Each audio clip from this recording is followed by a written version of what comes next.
So, friends, today we will discuss about this geomorphology and its application in earth sciences and the various aspects of day to day life.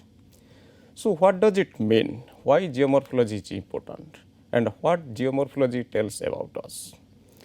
The geomorphology, the term is derived from two Greek terms.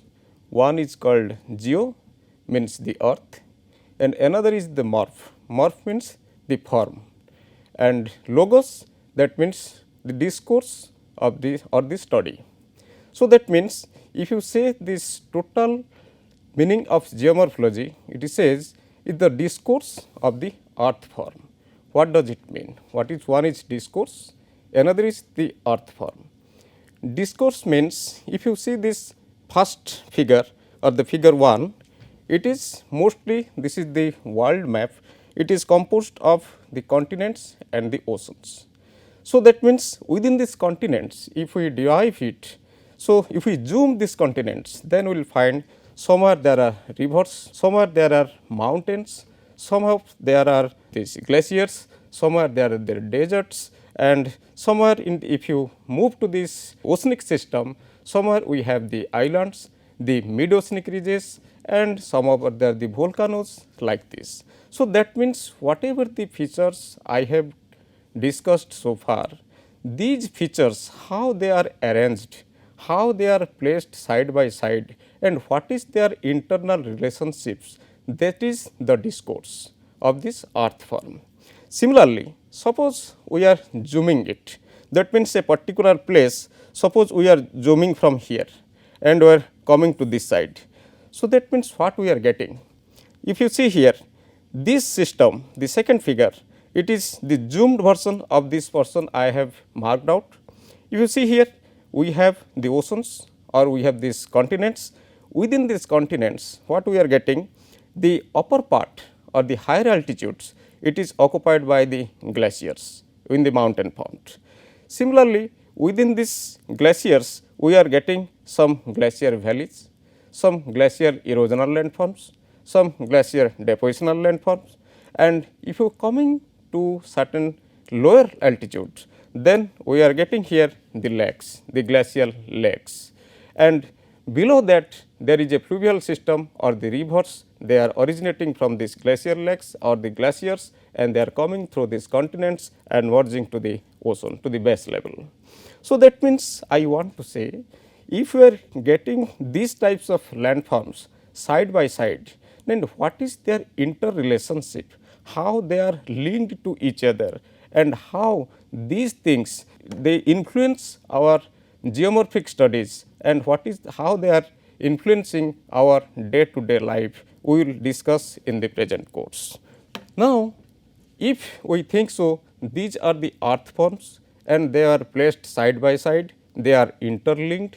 Now, the question arises, if this is the present form of the earth surface, does this form they are acting or they are present in the past, whether the same type of relationships they were existing in the geological past also. If they are there, then whether one discourse or one form they are dominating others, one process are dominating from the others, all other processes they are equally dominating or equally affecting the earth form. So, if you see here the first figure, we have the earth clock. Within this earth clock, if you see, this time is total divided into 12 hours. During the last half minute, the human appear. We want to analyze the 460 million years of earth's history, and within that history we are analyzing how the geomorphological changes occur. That means those processes which are acting in present day that may not be acting in the past. If they are acting, that means the same rate or may or may not they were acting. That is why we have to analyze it within this earth processes, within this earth's time scale, whether those processes are acting at the same rate they are acting today or they are acting at a different rate, and if they are different rate, how the discourse of geomorphology was existing and what changes occurred if the rate changes slightly. So, if you see the second figure here, the earth, this formed at 4.6 billion years ago, and now we are present here. So, that means from here to here, if you analyze this figure, at the oldest rocks of the earth, if you date it back, only there are one type of rock existing, that is the igneous rocks. And with time, the sedimentary rock come to existence. And with due course of time, all those sedimentary rocks and the igneous rocks, they were metamorphosed and converted to metamorphic rock. And within time, the atmospheric changes occurred, and within time these living organisms came to existence. So, that means volcanoes they appeared. So, that means this duration of this time starting from the beginning and present day of this earth system, there are many times the earth surfaces have changed, and that surfacial changes that occur, that is recorded within the geomorphological history. That means if we are starting from the beginning and we analyze from this present day, if we see many times the earth has found these geomorphological changes, paleogeographical changes, process changes within this due course of time, and all those changes they have been recorded within this earth history, and where they are recorded, they are recorded within this rock body, mostly in the sedimentary rock body. So, that is why the sedimentary rock bodies, they are more and more important as compared to other type of rocks to study the geomorphological history. So, that means geomorphological history, if we want to study from the beginning to now, we must target the sedimentary rock. These records may or may not present entirely through the rock body. For example, suppose there are some changes occurred and some changes they are locally occurred. That means those sedimentary rocks which were formed at that time, they may witness that changes, but the adjacent area they may not witness that changes. So, that is why all those records that are found here, they may or may not present in the adjacent area depending upon the area of influence. Similarly, there are geomorphological changes. One changes is called global changes, another changes that is the regional changes, and third changes is the local changes. Global changes, that means those changes which are affecting globally. For example, you might have heard about the eustatic sea level changes. Eustatic sea level changes means it is the sea level changes that is measured from the center of the earth. So, if the eustatic sea level changes occur, that means the sea level either increase or decreases, that means affecting globally. So, now imagine suppose if globally a sea level changes occur, that means suppose imagine it is increasing. So, that means more and more land mass area that is submerging under the sea. So, that means respective fluvial changes, suppose a river which was acting here, which are debouching here, if sea level changes occur, the sea level increases. So, river will shift from one place to other. So, that means a global change which is eustatic sea level changes, it is affecting the regional changes, it is affecting the local changes also. Similarly, one area it is volcanic eruption. Volcanic eruption occurred in a particular area. So, that means here some material is added to the system, some temperature increases there, new formation was there. So, this is a regional changes, that means a particular regionable area is affected there, that is the regional changes, and some of them are called local geomorphic changes, that means it is restricted to a particular area only, not the adjacent area is affected. For example, suppose there is a subsidence. Subsidence, either one village will be affected, one township will be affected, or simply some square meter, some square kilometer area will be affected. So, these are called local changes. So, that means I want to say both regional changes and these global changes, they affect the global geomorphology, but the local changes they affect the local geomorphology. So, that means those records, those sedimentary records which were present there in globally, they will record the global geomorphic changes. That is called, suppose for example, if you say there one is called the PT boundary, Permian Triassic boundary, KT boundary. So, those boundaries they are globally recorded. So, that boundary means at that geological time frame, these boundaries they affect those changes which are influencing globally. So, that means all the geomorphic features that were formed there, so they might have been affected by these global changes. Okay. So, that is the theory of uniformitarianism says.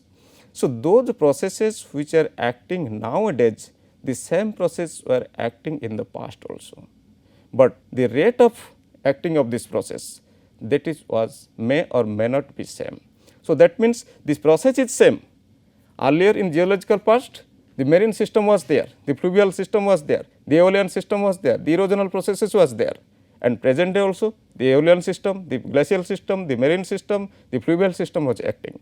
But in the past, whatever the rate of activity was there of these processes, this may not be same as the present day activities. So, that is why though the process theory of uniformitarianism says the process which is acting in the past is acting today, or the processes which are acting today is acting in the past, but the rate of activity have been varied from time to time, and that has been recorded within the earth's history. So, a geomorphologist, it must find out the geomorphic history of an area to reconstruct the paleogeography. So, geomorphic history means to read the rock record. Within the rock record, whatever the changes are there, geomorphic changes are there, those geomorphic changes has to be correlated with the rock record. So, rock record, you will correlate the geomorphic changes and adjacent geomorphic processes that have been unraveled. And finally, a geomorphic history within the rock record within time has to be established. So, it is the fundamental principle of geology that the earth crust by means of natural process of geological time, that means paleogeographic reconstruction that we have discussed here. Paleogeographic reconstruction, that means simply it is the geomorphological history, unraveling the geomorphological history. Paleogeographic reconstruction, for example, suppose a marine is existing here. Near to the marine there is a river which are debauching its sediments. Near to the river and towards the continent side there was a lake, and then there is a mountain front. Within the mountain front there are glaciers. So, like that one process, another process, third process, fourth process, they are interlinked. So, now suppose we change the marine sea level changes, we increase the sea level, that means the river has to shift further continentward. Similarly, the lake system that will be affected, the glacial system that will be affected. So, that means now it is paleogeographic reconstruction, that means where the geomorphic process was acting here, and whether this same process or the same place the geomorphic process is acting or not acting. If it is acting there from the beginning to present, that means the paleogeography has not been changed. Whatever is the past, it is in the present. But it has, if it is changed, that means one system shifted to another system, it is occupied by another system. So, that means within the rock record we are getting the geomorphological history, they are recorded. So, this geomorphological history that will unravel how these geomorphic processes were acting, and finally, the paleogeography has been changed. So, geomorphology, it is the study of earth physical land surface features. That means we are restricting ourselves within the land surface, which is not true. Because if you see the submarine landforms means within that marine we have some channels, some fjords, some mediocene ridges, they were coming under this geomorphology. So, that means not only we are restricting ourselves within this continent also, we are also going through this submarine environment. So, those processes which are acting from here to this marine level, all those processes are included within this geomorphological domain. So, there are two types of processes if you see. One is called constructive process. Constructive process means some material is added to the system, and destructive process, some material is wiped out. So, constructive process, if you see here, that is called crustal deformation, that means we are deforming, we are creating a fold. Once we are creating fold, that means we are adding the material at present place. Then volcanic activity, suppose a volcano is erupted, that means it added some material here, a positive topography is formed. Similarly, sediment deposition means it is eroding from somewhere here, somewhere from this higher lands and depositing at the mountain face. So, this is also creating positive topography. So, that means those topographies which are created by addition of materials, these geomorphological processes involved there, this is called the constructive processes. And destructive processes, that mostly it is weathering and erosion. This will be taught in a separate class, but weathering and erosion, that means we are removing material, either it is physically or it is chemically or it is biologically or the combination of both. We are removing the material here. So, that means it is called destructive process, we are destroying the system here. So, that means this constructive process and destructive process both are responsible for change in the landforms. So, this comes under the geomorphology. So, not only we are restricted ourselves within this globe only, we are going beyond that, we are going to the inverse. So, landforms, other terrestrial type planets and satellites, they also come under this geomorphology. The solar systems, all these planets, for example, we have explored the moon, we have explored the Mars, we have explored the Jupiter, we have explored the Venus. So, those processes which are acting there, they are also comes under the process of geomorphology. Geomorphology, if you say, geomorphology means study in earth form. So, geomorphology of Mars, that does not mean study of earth in Mars. So, this is the processes, that means mostly we are concentrating ourselves within the processes involved. So, that means the same processes which are acting here, they may or may not acting in this terrestrial planet. For example, suppose if you see this first figure here. So, here this erosional topography, that is, it is from this Mars. So, those erosional topography, how they are formed there? Because we know the erosional processes which are acting on the earth system, it is due to either the rivers, due to this aeolian system or this wind or the glaciers or the other processes. So, now the question arises, if the erosional processes there, erosional landforms are there, that means whether river was existing, whether this wind was existing, whether the glacier was existing. Now, this is the question to answer in the future, because we are studying here, the more and more research is going on whether the river was existing there, the wind was existing there or the glacier was existing there. If they are existing, what are the region these all are wiped out, because nowadays they are not present here.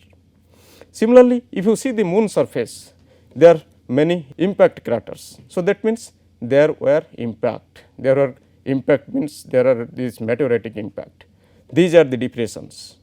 So, now the question arises, if this impact was there and all the landforms or the planets were formed in the same process, whether this type of impact is found in the earth form, this type of impact structures found in the earth crust? Yes, it is found. So, now the question arises, where are they? Some of these impact structures, they are present on this earth. Suppose for example, lunar lake in Maharashtra, this is due to impact structure. There was a meteorite, which is a large meteorite which impact, and finally a lake was formed. So, other part of this earth, it is totally covered by vegetation, it has been removed by anthropological activity, it is modified by anthropological activities.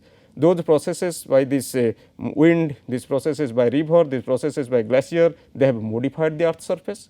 That is why even if they were present in the geological past, but now that they have been buried, they have been modified. So, impact structure is there, but it is buried, it is wiped out. Some of them are they are remaining as evidences. So, that means I want to say, though we are not restricting ourselves within the marine body, we are not restricting ourselves within the continental system, that means we are thinking beyond that in the solar system. So, all those geomorphic features, they are present in the universe, they can be categorized or can be included in the geomorphology. So, now the question arises, if there are landforms which are present, what are their size, what are their lifespan, whether the size, what is this cutoff size that can be categorized, that can be considered in a geomorphic form, and what should be the lifespan. If it is 1 day process, which will be included in the geomorphology, it is a millions of year process, can be included in the geomorphology. Yes, the size, it is starting from very small, it is a grain size level, mineral level, micro level, and similarly it is varying from mountain scale, it varies from continental scale. Similarly, lifespan is considered. It's starting from 1 minute lifespan to millions of lifespan. For example, suppose we have certain disasters like the Kedarnath tragedy, like fault movement, like volcanoes. It will be 1 day movement, a flood outburst. It is 1 day process. So that means 1 day process, 1 minute process, or 1 hour process that will completely change the earth's surface, that will completely change the map. So this comes under geomorphological process. Similarly, some processes, they are very highly time durable, that means it starts from millions years back and is continuing nowadays. For example, weathering and erosion. Weathering and erosion, it was present in the geological past billion years back, it is also present day, it is going on. So that means the lifespan and size if is considered, the geomorphic process, it may start, it may continue for a minute to millions of years. Similarly, size from micro level to continental level to mountain level or to the global level. So there is no boundary of lifespan or boundary of time scale, and there is no boundary of the size. So geomorphology, it investigates landforms and processes that fashion them. So all those landforms we have discussed, this counts under geomorphology. Similarly, all those processes, they are responsible to form this landform, either the constructive process or the destructive process. All those processes are comes under the geomorphic process. So modern geomorphologists study 3 aspects of landforms, that is form, process and history. These 3 are important. Forms, that means how it is looking like, how large the size is, and processes, that means which process is involved in formation, either it is a constructive process involved or the destructive process is involved. Then it is history. History means how it was formed, what is the time duration it has taken to form, either it is a 1 day process, diastrophic process, or it is a long time process. That means history, that means a millions of years history is there. So that means all those forms, processes in history, if you combine them together in a rock record, they will unravel the geomorphological history of a region. So that means to unravel the geomorphological history, we have to go through the rock record. Within rock record, different structures, different rock properties, they are recorded there. Within that property, we have found out which property is diagnostic of which process. So that means one rock record, one type of structures, one type of process. So similarly, within the rock record, different processes are involved. That process may or may not have same process. For example, at this beginning or at the base of the system, suppose there is a tillite bed. Tillite, we know it is formed by the glaciers. Then here we have a igneous seal. That means from glacial system, similarly there was a, after the glacial system there is igneous activity and there is a pore of lava, and finally this is igneous seal has formed. Similarly, suppose after that there is sedimentary rocks, suppose cross bedding sandstone was deposited. That means we can say either it is a fluvial system or a marine system, depending upon the what type of sedimentary rocks is and what is the properties there. So that means within the rock record, different processes they have left their imprints, and finally those imprints have been preserved. By looking those imprints from bottom to top, we have to unravel what type of geomorphic process was involved in geological past. And very importantly, if we can date those rock records, we have different dating techniques. If we can date those rock records, that means time limit if we restrict from top to bottom, that means what process was acting at what geological time we can unravel.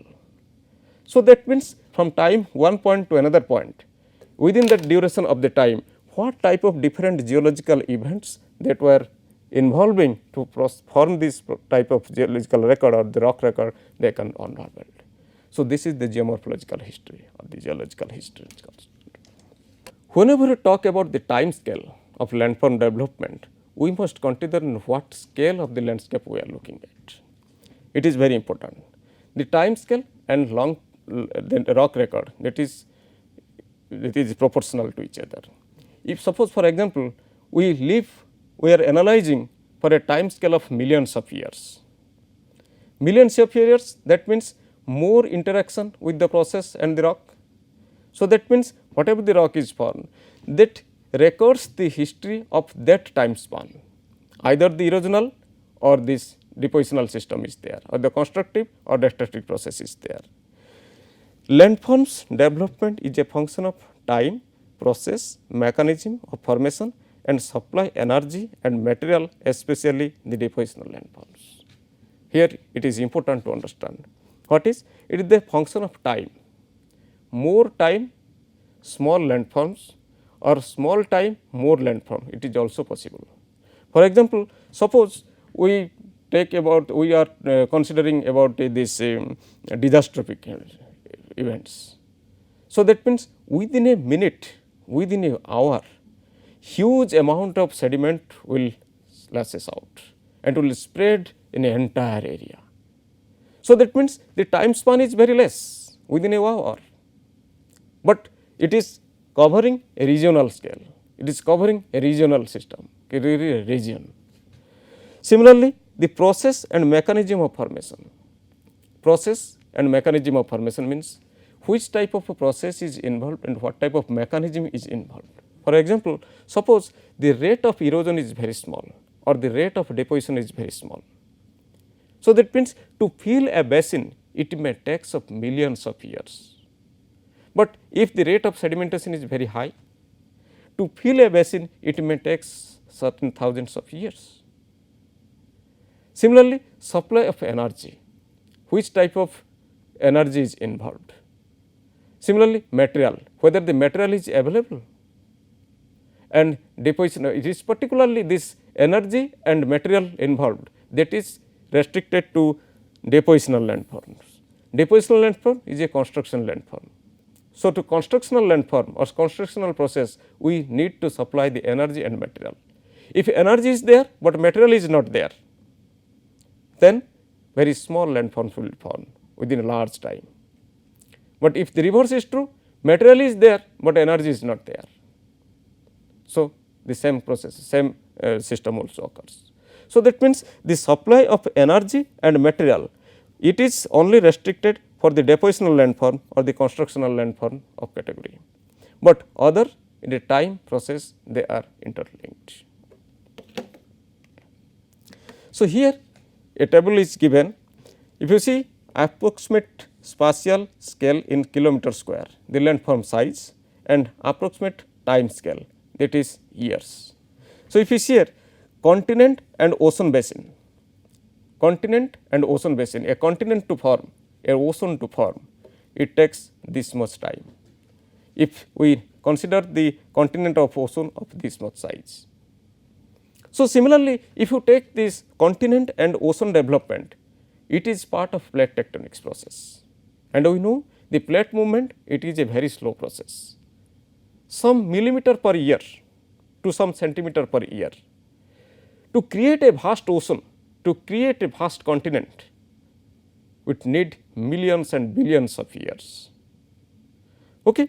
So, if you see here the extreme end 10 to the power minus 8 kilometer square, micro scale geomorphic process units, fluvial and aeolian ripples, glacial stations. Ripples this much size, so it will take minute or second to form. So, that means the geomorphological bodies, of size if we consider from here to here, similarly the time also varies from here to here, and sometimes the exception is there. That means, we are talking something about the disaster processes. Within a minute you can change the topography, you can change the geomorphology. Now, landforms, they are divided into constructive and destructive. Mostly the constructive processes, if you see here, this is an alluvial fan, it is a constructive landform. And now, the material and energy involved here, whatever the energy, this is the rivers which are creating these landforms, this is the river which are creating the landforms, it is the pluvial energy, the river energy, it is involved, and material, where from this material we will get? It is from the adjacent area, from the nearby higher altitudes. So, now you see whatever the material involved the formation of this alluvial plain, the material is being supplied from the adjacent mountains. So, if the material is removed from this mountain, now two processes are there. One is here constructional process and the adjacent to it is the destructional process. So, material is eroded from here, that means destruction is going on there, and adjacent to it the construction is going on here. Similarly, another example here, it is erosional landforms. If you see these erosions, there are topography, rock topography. This erosion is due to removal of material. This is the destructional process. This is weathering, erosion, landslides, volcanic eruption, earthquakes, floods. These are these example of the destructive process. On constructive process, that is deposition, landslide, both here if you see here, landslide is here, landslide is here. Why? Both sides it is intersection is there, because landslide it creates some landforms, it added material at places, at the same time it eroded material from other places. So, that is why this process one place it is acting as a destructional process, in another time another places it is acting as a constructional process. Similarly, volcanic eruption, it material is added, constructive process, material is added, what is destroys the system, another system it destroys. Then floods, similarly it deposits the material at one place, but it erodes the material from other place. So, that is why in the domain, constructive and destructive domain, some are common and that is place specific. At one places they are acting as constructional process and another place it is acting an destructional process. So, construction, some example of constructional landforms area, one is tectonic scarps. Tectonic scarp means fault scarps. Fault scarp, you might have heard about fault scarps. That means, if there is a fault, suppose this is a fault and finally this is the scarp, this is a constructional process. That means, it is adding material, it is looking this material to the systems. Fault valleys and fault block mountains, it is a positive topography, it is a constructional process. Landforms made by folding, we are folding the system, that means we are creating a positive topography. Volcanic landforms, it is creating positive topography. Landform formed by depositional process, river, wind and glaciers, they are the constructional process. And destructional or erosional topography, landform formed by weathering process, we have already discussed, either it is mechanical weathering, chemical weathering or biological weathering. Irrespective of the form, this material is being removed, that is destructional process. Landforms formed by mass wasting. Mass wasting, it is the process, it is one type of erosional process and mostly it is involved for hill slope modification. Hill slope modification, huge amount of material being removed and the same material is deposited somewhere in the downhill. Mostly it is related to hill slope evolution. Landforms formed by fluvial, aeolian and glacial erosional process. The three different domains, they will take separate classes. Fluvial system, it is the vast process. Aeolian system, it is restricted to coastal environment as well as arid zone environment.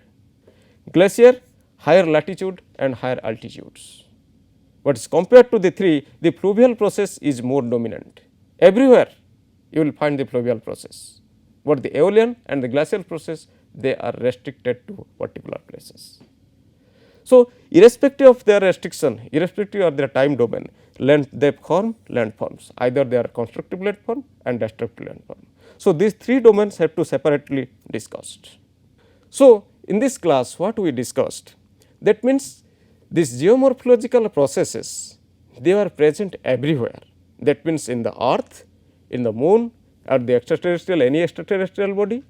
Similarly, these processes form this topography, either it is a constructional topography or the destructional topography, and they are related to each other, that means time, process and this material.